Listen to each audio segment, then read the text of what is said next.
રાજકોટમાં કુવાડવા રોડ પર આવેલા રણછોડદાસજી બાપુ પબ્લિક ચેરિટેબલ ટ્રસ્ટ દ્વારા વર્ષ 2010થી સતત સામાજિક અને ધાર્મિક કાર્યક્રમોનું આયોજન કરવામાં આવે છે।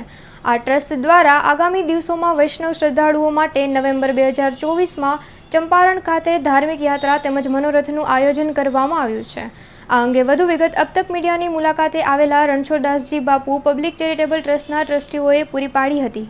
હું અજય સંઘાણી, ચેરમેન પૂજ્ય શ્રી રણછોડદાસજી બાપુ પબ્લિક ચેરિટેબલ ટ્રસ્ટ રાજકોટ।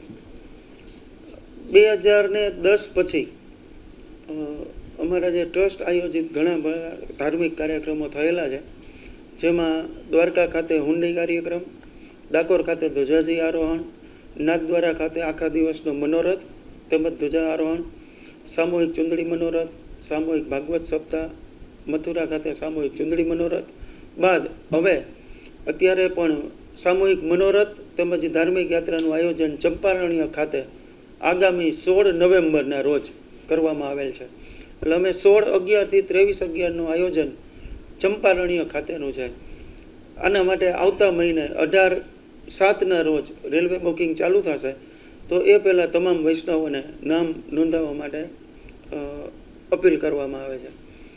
ચંપારણ્ય ખાતે પણ અમારે 6 દિવસ માટે આપણે સુદામાપુરી આખી જે ધર્મશાળા છે બુક કરવામાં આવેલ છે, જેમાં AC રૂમ અને નોન AC રૂમનું પણ વ્યવસ્થા છે। એ ઉપરાંત 6 દિવસ માટે કેટરિંગ માટે પણ ત્યાં વ્યવસ્થા રાખેલ છે।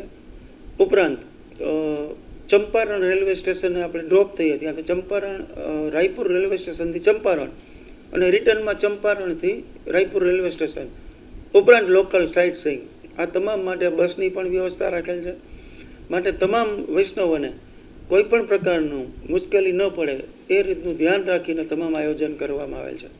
એ ઉપરાંત ત્યાં 5 દિવસ માટે 5 મનોરથ અલગ અલગ પ્રકારના ચંપારણ ખાતે પણ નક્કી કરવામાં આવેલ છે।